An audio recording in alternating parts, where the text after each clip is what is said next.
am writing this under an appreciable mental strain, since by tonight I shall be no more. Penniless and at the end of my supply of the drug which alone makes life endurable, I can bear the torture no longer, and shall cast myself from this garret window into the squalid street below. Do not think from my slavery to morphine that I am a weakling or a degenerate. When you have read these hastily scrawled pages, you may guess, though never fully realize why it is, that I must have forgetfulness or death.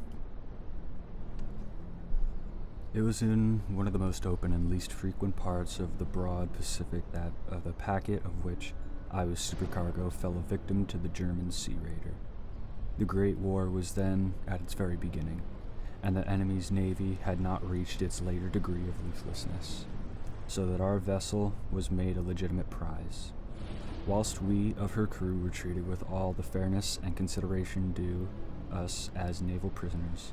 So liberal indeed was the discipline of our captors, that 5 days after we were taken, I managed to escape alone in a small boat with water and provisions for a good length of time. When I finally found myself adrift and free, I had but little idea of my surroundings. Never a competent navigator, I could only guess vaguely by the suns and stars that I was somewhat south of the equator. Of the longitude, I knew nothing, and no island or coastline was in sight. The weather kept fair, and for uncounted days I drifted aimlessly beneath the scorching sun, waiting either for some passing ship or to be cast on the shores of some habitable island. But neither ship nor land appeared, and I began to despair in my solitude upon the heaving vastness of unbroken blue. The change happened whilst I slept. Its details I shall never know, for my slumber, though troubled and dream-infested, was continuous.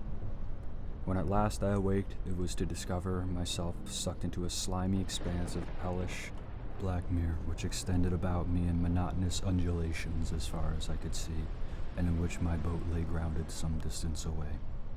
Though one might well imagine that my first sensation would be of wonder at so prodigious and unexpected a transformation of scenery, I was in reality more horrified than astonished. For there was in the air and in the rotting soil a sinister quality which chilled me to my very core.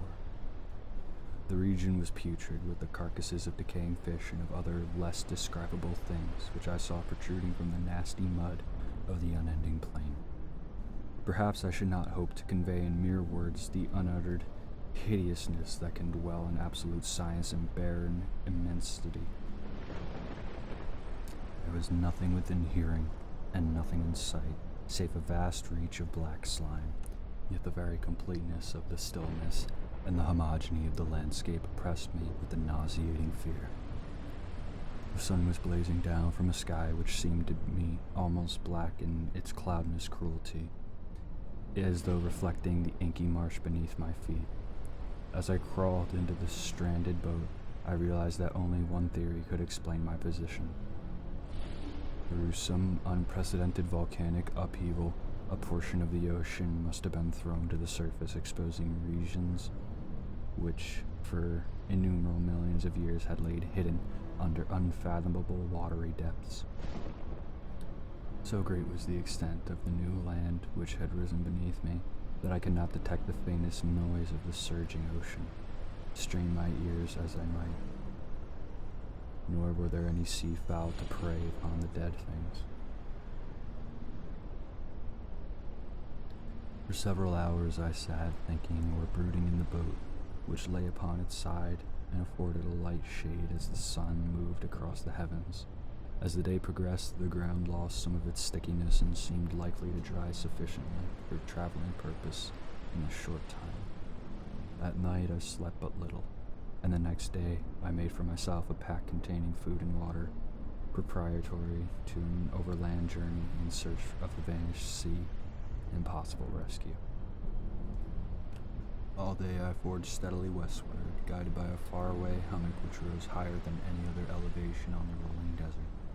That night I encamped, and on the following day still traveled toward the hummock, though that object seemed scarcely nearer than when I had first espied it. By the fourth evening I attained the base of the mound, which turned out to be much higher than it had appeared from a distance, an intervening valley setting it out in sharper relief from the general surface.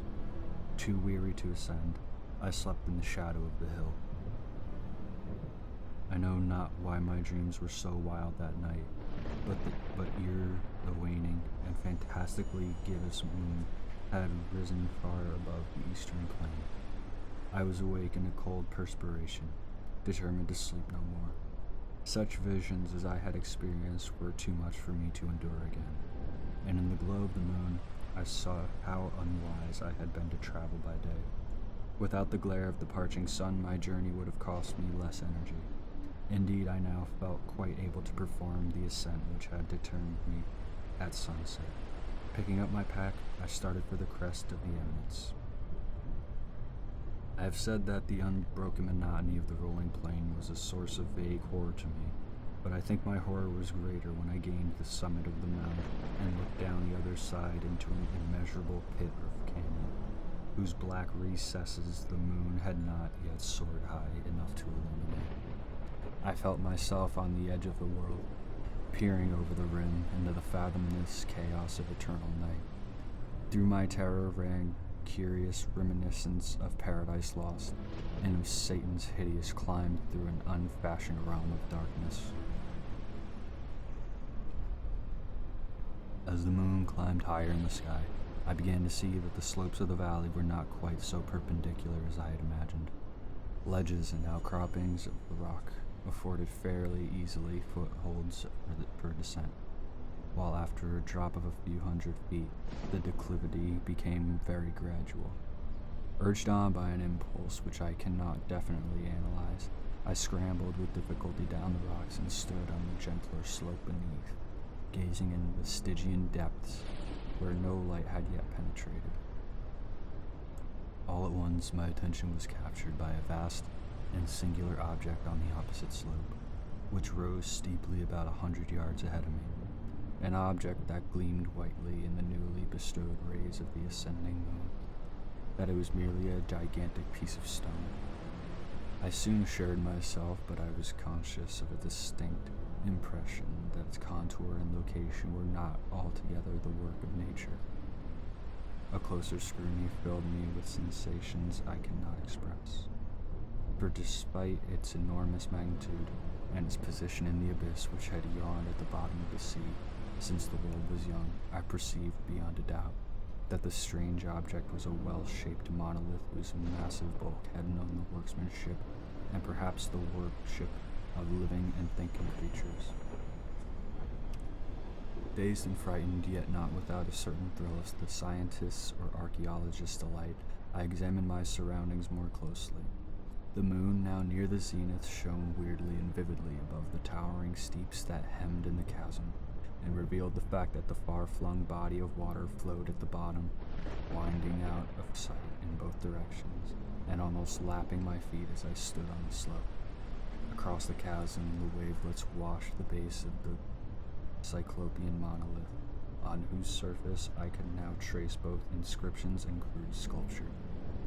The writing was in a system of hieroglyphics unknown to me, and unlike anything I had ever seen in books, consisting for the most part of conventionalized aquatic symbols such as fishes, eels, octopi, crustaceans, mollusks, whales, and the like. Several characters obviously represented marine things which are unknown to the modern world, but whose decomposing forms I had observed on the ocean-risen plain. It was the pictorial carving, however, that did most to hold me spellbound. Plainly visible across the intervening water on account of their enormous size were an array of bas reliefs whose subjects would have excited the envy of a Dora.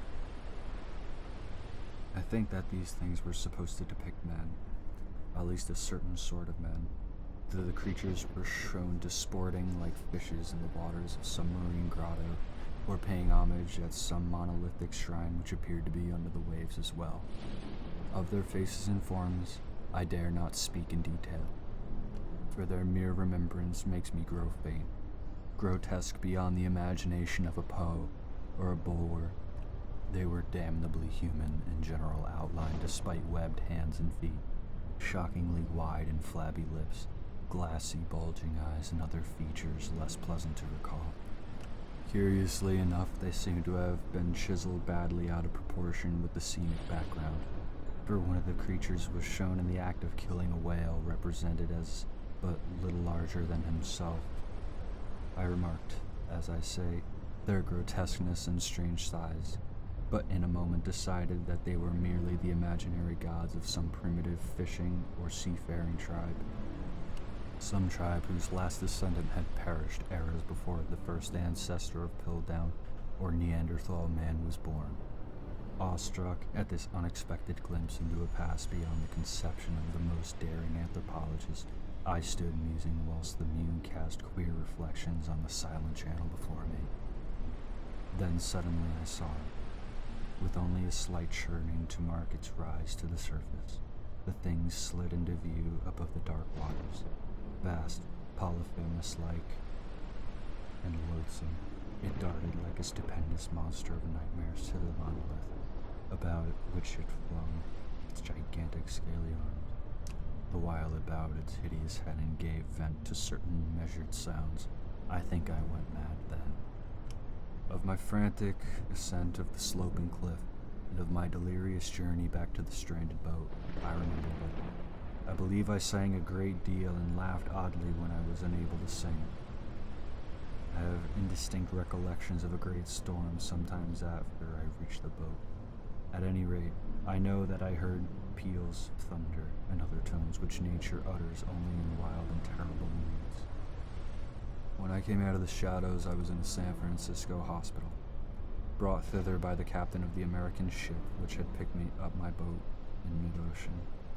In my delirium, I had said much, but found that my words had been given scant attention. Of any land upheaval in the Pacific, my rescuers knew nothing, nor did I deem it necessary to insist upon a thing which I knew they could not do. Once I sought out a celebrated ethnologist and amused him with peculiar questions regarding the ancient Philistine legend of Dagon, the fish god, but soon perceiving that he was hopelessly conventional, I did not press my inquiries. It is at night, especially when the moon is gibbous and waning, that I see the thing. I tried morphine, but the drug has given only transient circus, and is drawing me into its clutches as a hopeless slave. So now I am to end matters, having written a full account for the information or the contemptuous amusement of my fellow man. Often I ask myself if it could not have all been a pure phantasm, a mere freak of fever as I lay sun-stricken raving in the open boat after my escape from the German man-o'-war. This I ask myself, but ever does there come before me a hideously vivid vision in reply. I cannot think of the deep sea without shuddering at the nameless things that may at this very moment be crawling and floundering on its slimy bed, worshipping their ancient stone idols, and carving their own detestable likenesses on submarine obelisks of water-soaked granite. I dream of a day when they may rise above the billows to drag down in their reeking talons the remnants of a puny war-exhausted mankind. Of a day when the land shall sink, and the dark ocean floor shall ascend amidst universal pandemonium. The end is near. I hear a noise at the door, as of some immense slippery body lumbering against it. It shall not fight,